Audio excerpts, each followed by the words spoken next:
Salam damai dan sejahtera di dalam nama Tuhan Yesus Kristus.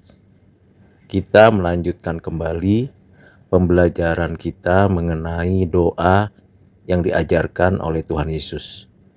Dalam permohonan yang keenam yang berbunyi demikian, dan janganlah membawa kami ke dalam pencobaan, tetapi lepaskanlah kami dari yang jahat.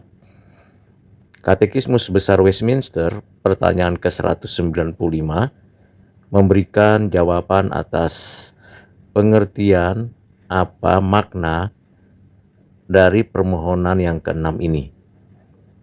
Kita sebagai orang Kristen dengan sungguh-sungguh mengakui bahwa Allah yang berhikmat sempurna, maha adil, dan maha murah.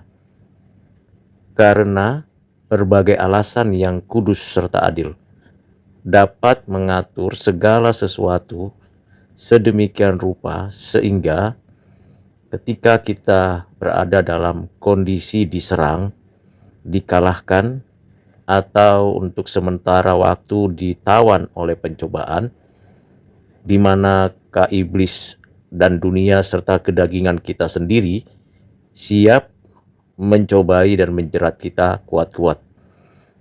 Selain itu, kita juga menyadari perlunya pengampunan dosa yang disebabkan karena kerusakan, kelemahan, dan ketidakwaspadaan kita. Tetapi kita masih saja terkena pencobaan atau dicobai karena kita tidak mampu dan tidak mau bertahan menghadapi si jahat, dunia, dan kedagingan kita. Kita tidak sungguh-sungguh mengatasinya dan memperoleh pelajaran dari peristiwa-peristiwa yang pernah kita alami waktu kita dicobai atau jatuh dalam pencobaan. Kita memang layak dibiarkan berada di bawah kekuasaan pencobaan itu karena kita tidak sungguh-sungguh menaati Allah, mengikuti firman-Nya. Sekaligus saat kita berdoa dan memohon kepada Allah Bapa kita untuk mengendalikan dunia dan segala isinya serta keberadaan kita, dan sekaligus memohon kiranya kita juga dimampukan menaklukkan daging, mengekang kuasa si iblis, dan mengatur segala sesuatu dengan kelimpahan berkat dan sarana anugerahnya yang mendorong kita menggunakan kekuatan dari sarana anugerah itu untuk kita waspada, berjaga-jaga sedemikian rupa sehingga kita mengalami pemeliharaan Allah di dalam Kristus, dan seluruh umatnya dapat terlindung dari pencobaan dosa, si iblis, dunia, dan kedagingan. Apabila kita dicobai dan saat yang sama kita mendapatkan dukungan, topangan, kekuatan dari rohnya, roh Allah, maka kita dimampukannya berdiri tegak serta mendapatkan manfaat dari kondisi yang ada, sehingga kita sekalipun ada kemungkinan potensi masih berjatuh dalam dosa, kita akan dibangkitkan, dikembalikan kepada posisi sebagai anak-anak Allah yang bergantung sepenuhnya kepada Tuhan Allah yang hidup dan yang menghidupkan kita.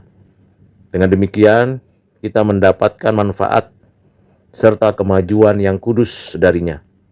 Juga agar kehidupan yang kudus serta proses pengudusan yang menunjukkan keselamatan hidup kekal dalam hidup kita saat ini makin hari makin sempurna, dan kuasa iblis si jahat diremukkan di bawah kaki kita di dalam Kristus. Dengan demikian juga kita dibebaskan sepenuhnya dari segala dosa, pencobaan, kejahatan apapun untuk selama-lamanya. Demikian pembelajaran kita mengenai permohonan yang keenam yang dapat juga dibaca dari Matius 6 ayat 13, 2 Tawarik 32 ayat 31, Lukas 21 ayat 34, Matius 26 ayat 41, ayat 69, ayat 70, ayat 71 dan 72. Dan akhirnya kita juga belajar dari surat 2 Korintus 13 ayat 7 dan 9, surat Roma pasal 16 dan ayat 20. Kiranya kita perlu untuk sungguh-sungguh berada di dalam otoritas pengendalian dari Allah Bapa kita di dalam Kristus, dan kita berharap terus, bergantung terus kepada Allah melalui karyanya, baik di dalam hati, pikiran, maupun di dalam dorongan untuk menaati firman Tuhan yang tertulis. Kiranya Tuhan menolong dan menyertai kita, supaya kita bebas dari pencobaan dan hidup di dalam kekudusan. Tuhan memberkati dan menyertai kita. Amin.